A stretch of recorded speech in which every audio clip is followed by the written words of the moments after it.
I'm going to read to you now from Acts 12. Paul, I'm going to read from the New American Standard. Is that all right? Okay.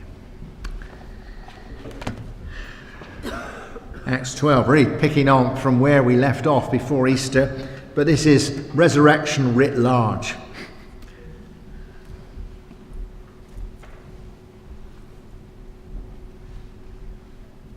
Now about that time, Herod the king laid hands on some who belonged to the church in order to mistreat them. And he had James, the brother of John, put to death with a sword. And when he saw that it pleased the Jews, he proceeded to arrest Peter also. Now it was during the days of unleavened bread. And when he had seized him, he put him in prison, delivering him to 4 squads of soldiers to guard him, intending after the Passover to bring him out before the people. So Peter was kept in the prison, but prayer for him was being made fervently by the church of God. And on the very night when Herod was about to bring him forward, Peter was sleeping between 2 soldiers, bound with 2 chains, and guards in front of the door were watching over the prison. And behold, an angel of the Lord suddenly appeared, and a light shone in the cell. And he struck Peter's side and roused him, saying, "Get up quickly." And his chains fell off his hands. And the angel said to him, "Gird yourself and put on your sandals." And he did so. And he said to him, "Wrap your cloak around you and follow me." And he went out and continued to follow. And he did not know that what was being done by the angel was real, but thought he was seeing a vision. And when they had passed the first and the second guard, they came to the iron gate that leads into the city, which opened for them by itself. Then they went out and went along one street, and immediately the angel departed from him. And when Peter came to himself, he said, "Now I know for sure that the Lord has sent forth his angel and rescued me from the hand of Herod and from all that the Jewish people were expecting." And when he realized this, he went to the house of Mary, the mother of John, who was also called Mark, where many were gathered together and were praying. And when he knocked at the door of the gate, a servant girl named Rhoda came to answer, and when she recognized Peter's voice, because of her joy, she did not open the gate, but ran in and announced that Peter was standing in front of the gate. And they said to her, "You are out of your mind." But she kept insisting that it was so, and they kept saying, "It is his angel." But Peter continued knocking, and when they had opened the door, they saw him and were amazed. But motioning to them with his hand to be silent, he described to them how the Lord had led him out of the prison. And he said, "Report these things to James and the brethren." And he departed and went to another place. Now when the day came, there was no small disturbance amongst the soldiers as to what could have become of Peter. And when Herod had searched for him and had not found him, he examined the guards and ordered that they should be led away to execution. And he went down to Judea, from Judea to Caesarea, and was spending time there. Now he was very angry with the people of Tyre and Sidon. And with one accord they came to him, and having won over Blastus, the king's chamberlain, they were asking for peace, because their country was fed by the king's country. And on an appointed day, Herod, having put on his royal apparel, took his seat on the rostrum and began delivering an address to them. And the people kept crying out, "A voice of a God and not of a man." And immediately an angel of the Lord struck him, because he did not give God the glory. And he was eaten by worms and died. But the word of the Lord continued to grow and to be multiplied. That is a great story. It's a great cryptic story, and interestingly, I heard a sermon preached on this at least 25 years ago, which I still remember, which is extraordinary. I can't remember what I preached the week before last, hardly. But it's a great passage, and the meta-narrative of this for all of you where we are tied down, when we are in chains, where you've got, my chains fell off, my heart was free, all of that, whatever your picture of the darkness or whatever is holding you down today. If we are men and women of fervent prayer, the Lord will come in his light and he will rescue us and release us from bondage or whatever it is. Well, that's true, and it's also good to preach about. But it is not quite that straightforward. And it is not quite that straightforward for at least two reasons. First of all, because you will find, those of you who are men and women of prayer here, that it doesn't work out like that. That there have been many times when you have been in a dark place. There have been many times when you have been in bondage, whether it is other people getting at you or whether it's your own sin and temptation, and you have prayed fervently. And this has not happened. Many of us have been in churches where we have been up against it, and when things have been difficult and where we needed real help, and we have prayed fervently. And this has not happened. And some of you will have been through many lively and much more evangelical sermons than this is, and gone home fired up, and found it was not quite like that. But it's also not that simple, because it's not quite that simple in the Bible passage. To start off with, we've been studying the Acts of the Apostles, and I ask you, when Stephen was stoned to death, was Jesus raised? Yes, he was. Do you really think that of all the church, nobody prayed for Stephen fervently? Does an angel appear and take him from their midst and lift him out? No, he's stoned to death. And what only a few days before this was James, a great leader of the church. Do you believe that no one prayed for him? That Jesus was not around, that there were not angels? And yet he is put to death with the sword.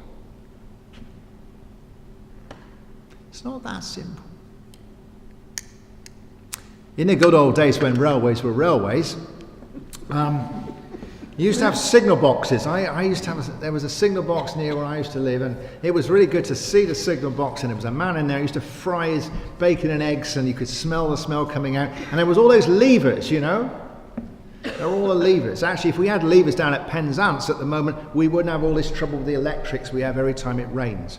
But the great thing there is you've got a lever, and when he's thinking something's going to happen, he pulls the lever, and then there's this wire that goes, and finally down there somewhere the signal goes, boom. Or in other parts of the country it goes, boom. But anyway, something happens, doesn't it? You pull the lever and the wire happens at the end. The fact is that is not the way it is with fervent prayer. We do not pull the lever and God does something just like that, because that puts us in control. There is no sense in this passage, or in fact in the whole of the Acts of the Apostles, that simply the early church prays like pulling a lever and God jumps to it and does miracles. That is not to say that prayer is not answered, but it is that there's not just a wire from one thing to the other. I suggest to you this morning, if we look at this passage, it is far more exciting than that. Because if it were to be that, then it's all down to me again, and my prayer and my faith and my hopes and my agenda, and God is on the other end of the wire doing his best to keep up with me. We could do better than that. To start off with, if we look at this passage, and if it's going to really work for us, we need to take the opposition seriously. This really teaches us that we need to take the opposition seriously. Because the opposition to the resurrection of Jesus is there. It is very positive. It is proactive. It's going for the early church. It has real power. He's thrown into jail. And it really wants to exterminate the church. We need to take it seriously, because if we don't take the opposition seriously, then we either are into sort of evangelical triumphalism. Oh God, it's all there, when it's not. Or we become complacent and say, well, of course, Jesus has won the victory, so we need to worry about it. The devil's only got to walk on part. Or we become disillusioned and say, I know that's what it says, but it doesn't work for me. Take the opposition seriously, as C.S. Lewis would say, not too seriously, but seriously. All right? This teaches us this. Herod is after the early church. This is not a situation of sort of multi-faith where you can believe what you like. You know, these strange Christians believe in the resurrection of Jesus. Well, there we are. Some of us believe in dying of the Ephesians. Some of us worship the emperor. Some of us this and some of us that. It's not like that. When the resurrection of Jesus takes place, it is an outrage. They come for the early disciples. Herod plots. It's a typical thing we have in the world today. An alliance between political expediency and the faith. Herod was not a religious man. But Herod played the religious card to stay in power. And so he says, he comes for them, he plots them, he executes one, and he's going to have a show trial of the next, and he's going to execute them as well. I think we need to get in touch with this. That if we are to be Christians, and if we are to be a Christian church, we do not anymore live in a world which says, well, that's all right, they want to do that. Whatever the political correctness says, we can all believe what we want to believe. You know that in this country you can believe whatever you want to believe so long as you're not a Christian. We have an inherent atheism in this system. That doesn't mean that everybody in government is terrible. And there are a lot of Christians in local and national government. But institutionally, we have a proactively atheist agenda, particularly in the intelligentsia and in the chattering classes. It's very similar to what it was then. And they do not like resurrection. And they do not like Jesus. And they will go for us. At the moment, it's not putting us in jail, but at the moment it is you could lose your job if you say something sensible about Jesus. It means in the social media there's so much pressure, in the national media there's so much negative pressure, down push. You know, you can feel this, not only externally but internally, because the devil is behind all this. Not everybody is demonic, but the devil is behind everything which is evil and dark in one way or another. Works behind the scenes all the time. And where we are under pressure and where we are being held down by other people's opinions and our fear of them and our anxiety about them, the devil is always in behind there. And internally, we know in other parts of the New Testament and from what Peter and Paul say in their letters, that this is not just other people getting at them, but the devil gets them in your heart.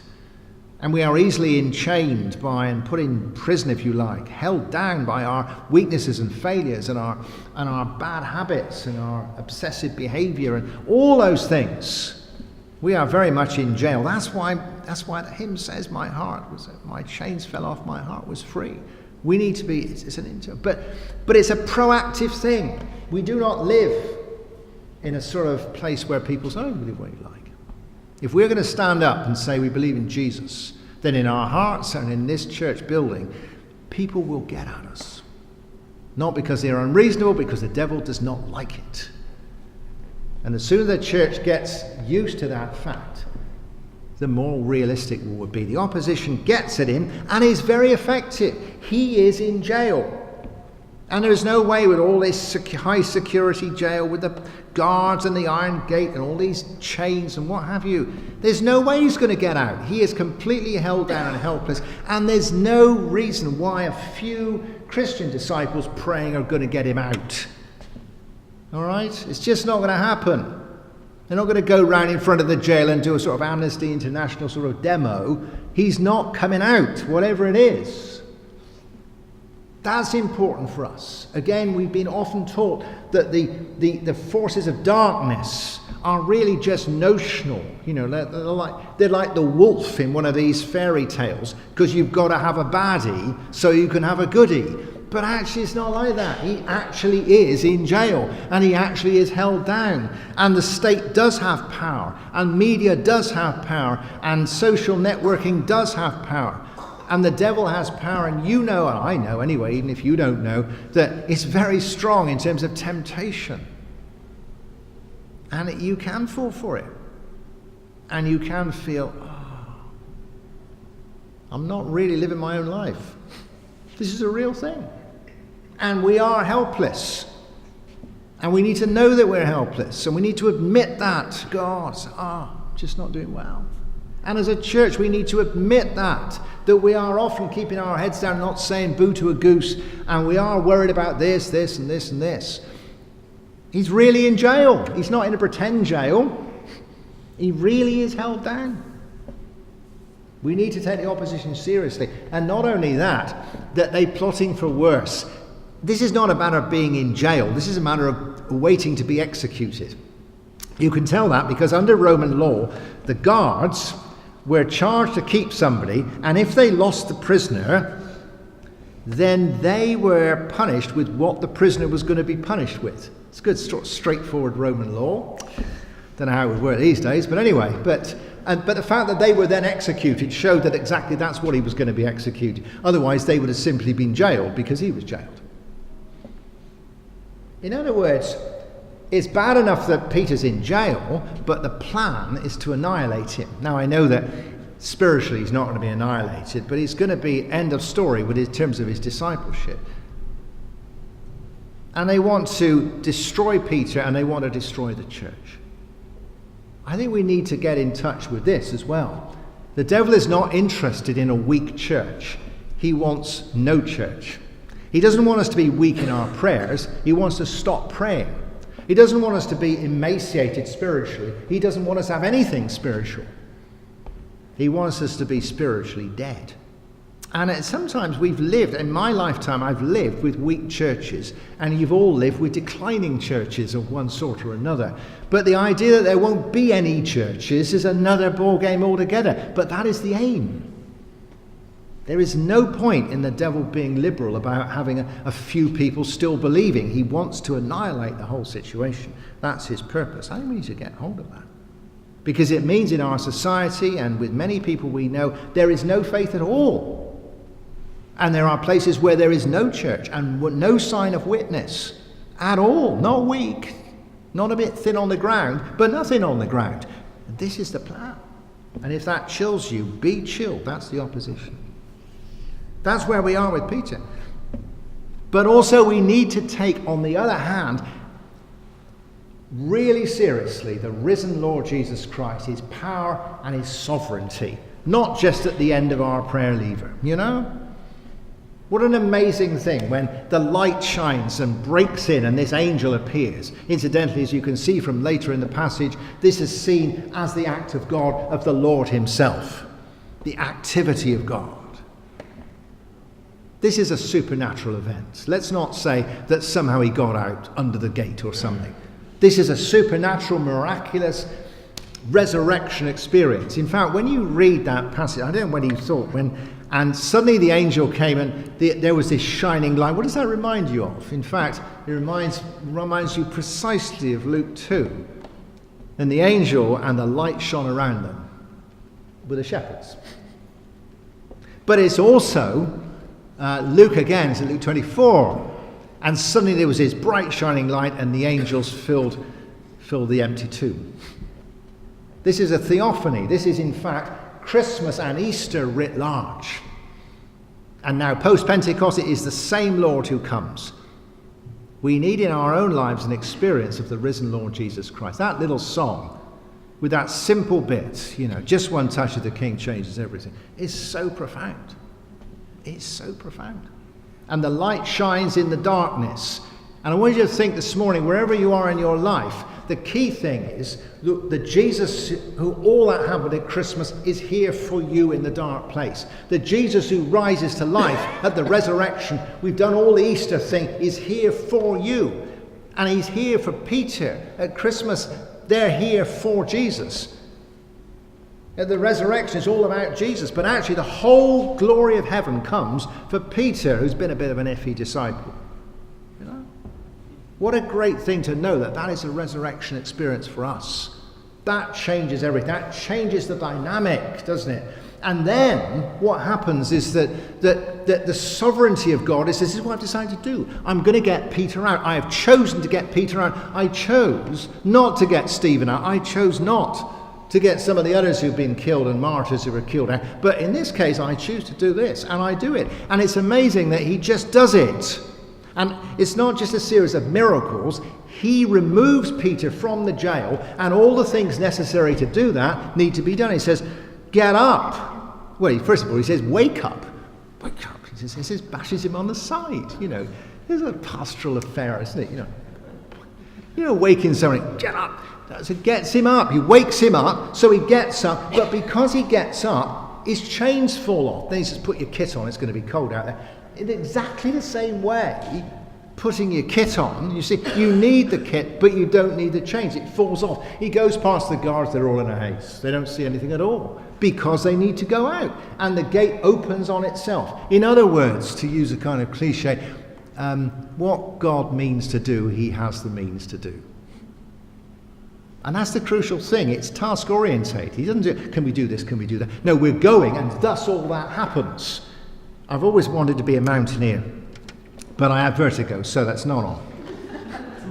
But I've read lots of mountaineering books about all the various moves you make around the end and over there and all that. Oh, it's tremendous stuff. I can imagine standing at something like off Everest Base Camp with one of my heroes and saying, now, do you think you're going to do one of those things where you go round the end of the, or are you going to do that with the crampons, or are you going to do that with the sort of arete, or are you going to do that with the ice fall, and this and this and this? And I'm thinking, can he do this? Can he do that? Can he do that? Can he do that? And then he turns to me and says, Alastair, what we're doing, we're climbing from here to the top. And if in climbing from here to the top, that requires I do that, I do it. And it requires I do that, I'll do it. If I don't do the ice fall, I don't do the ice fall. If I'm going to hang on by one hand for an hour, I will. In other words, the purpose is that I go from here to there. And if it needs all these apparently to you miraculous things, we'll do them, all right? This is not just fireworks. This is not just Jesus comes in his spirit to do some miraculous thing. No, the purpose is he gets him out. And I need to hear that in my life, is that Jesus Christ purposes to do things with sovereignty. And what he means to do, he has the means to do. And I'm always saying, oh yeah, but there's a gate and there's all these guards and chains. We're going out. And even with the simple things, he says, we'll do the gates and we'll do the chains and we'll do the guards, but also put your coat on, will you?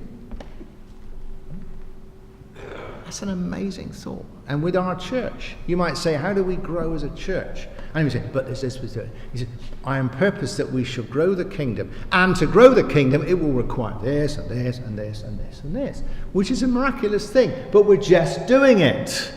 Or in your own life, I'm going to pull you through to a new phase of life, or get you out of this particular hole. And I'm saying, but.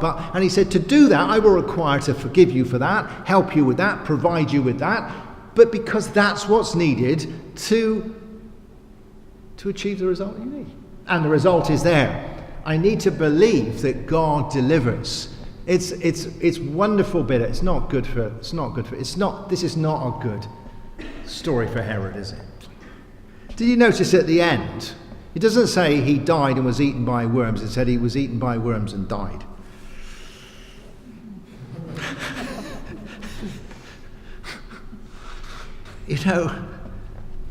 It reminds me, and I don't know if it reminded you when we read this, of the passage after the flight into Egypt after Christmas, where Herod, that's his dad, this guy's dad, had wanted to kill all the children and kill Jesus. And Jesus goes and flies a great flight into Egypt. And then we read at the end of all this, and all this genocidal power, it says, and after Herod died, an angel of the Lord came, and the Holy Family came back. And the result is that Jesus is alive and Herod is dead. The result of this is that Herod is dead and Peter is at large and the kingdom goes on. That's how it works out. Completely turned round.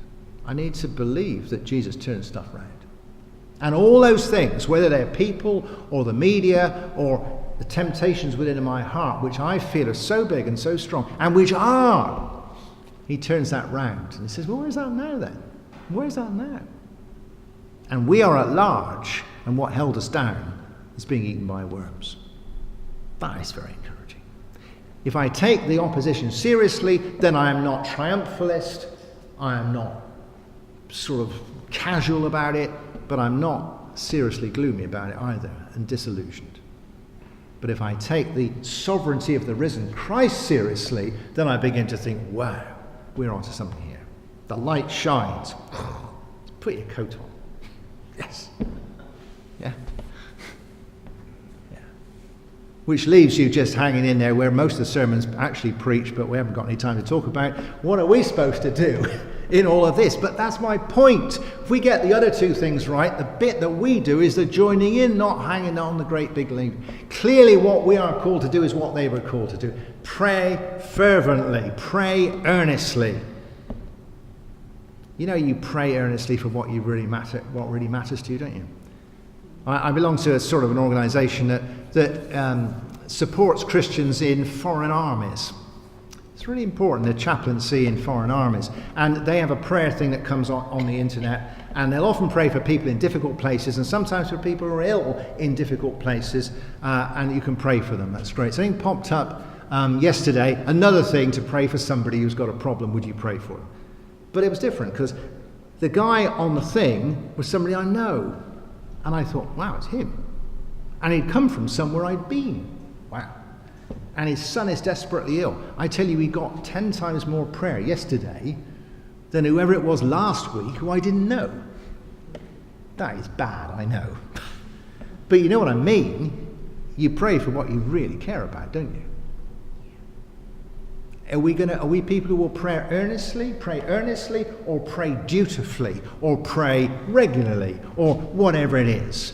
They prayed all night. Now, don't go for this sort of trendy church idea that if you have a prayer meeting all night, God will listen more. You ought to sleep at night. They're praying at night because the night was before the morning. It was timely. There's nothing sexy about having a prayer meeting at silly time of the day. But you need to pray, get on with it when it happens. They're praying earnestly.